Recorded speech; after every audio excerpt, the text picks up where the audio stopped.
Hey guys, working on a 67 F250 Highboy. Has the Dana 60 rear axle. Uh, this is a customer's vehicle and he wanted his parking brake to work, and at some point somebody removed it all.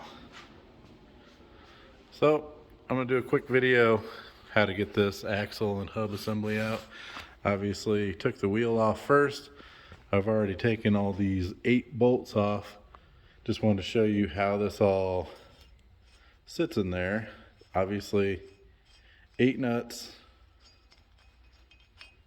8 lock washers, and 8 of these little, of course, these little cone shaped guys that sit in these little conical grooves. And this hadn't been apart in quite a while because it was stuck on there pretty tight. Obviously 2 studs came out with it. That's fine. I will take the nut, lock washer, and this little cone guy off of that, put the studs back in with some thread locker, and then that shouldn't happen again. But I'll show you what it's like when the axle comes out. Alright, that axle shaft slid right out. There are, I believe this does have the 2 nuts inside of there. If you notice, there's a little metal collar. There's a good picture of it. Bent up to keep this outer nut from spinning loose. All you need to do is take a flathead screwdriver, tap those little tangs back, and then this outer nut should come out relatively easily. And then the inner nut, and then the bearing will come out. Alright, I got the fingers bent back.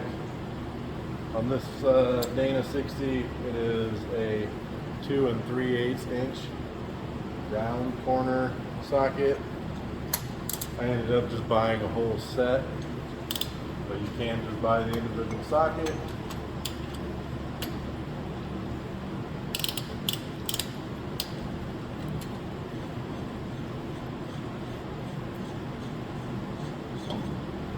Outer nut off.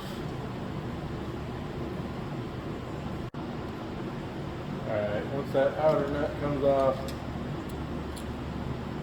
this does have a slot right there, and it goes into a groove on the spindle.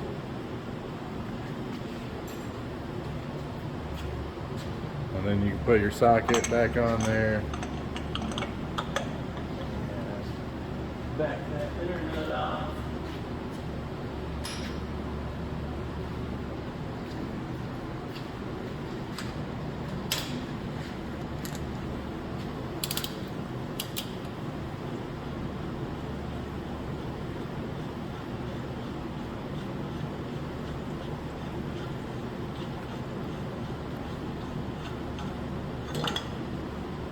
Inner nut is off. That is your wheel bearing.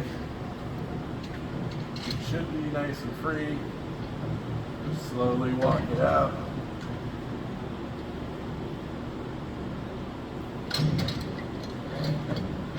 And that'll come off.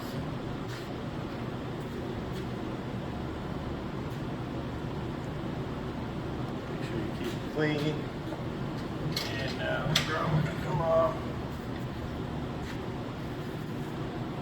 and your inner wheel bearing will be in there behind that seal.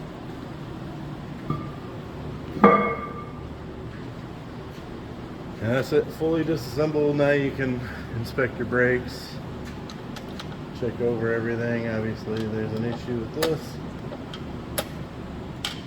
Cable's not hooked up. And I'll show you it going back together. Alright, now that I got it all apart, I installed the new parking brake cable. Like I said, that was the reason I had to take these drums apart. was to install new e-brake cables. The previous owner, I'm assuming they rusted up and they just cut them off. So got those installed. The shoes are in good shape. Springs are all in good shape. This little guy was off of this little guide here, so I got that put back together. Everything's where it should be. I am ready to set the drums back up there. Just make sure everything's brake cleaned off and dry and clean before you reassemble. Alright, when you're putting this first axle nut on, you need to make sure that it's the right preload on the bearing. Obviously, it's not tight yet. You want it to spin freely without binding, but you don't want it to bind too much, because if it's too tight, it'll wear out that bearing in that race. So you want it just to drag just a little bit. Need a little more. That's pretty good. There's not really a great way of measuring how tight they are, especially since I didn't install new bearings. Luckily, you don't need to grease these, because the gear oil from the axle flows down the tube and actually lubricates the inner and outer wheel bearing.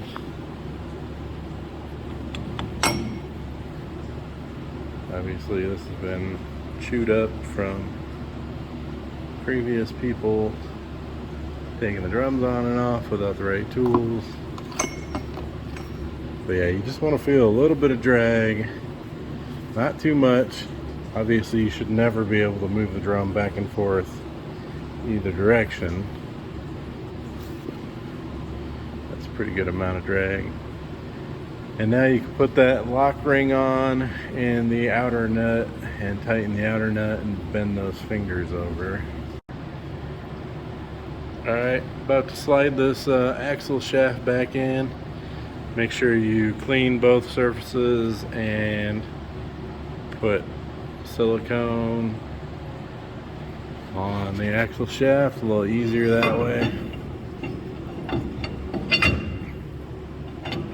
And then once you slide it on, just follow the procedures for the RTV or silicone you're using. This stuff says to hand tighten, let it sit for an hour, and then torque it to spec. Alright, putting all these little cone guys go on first.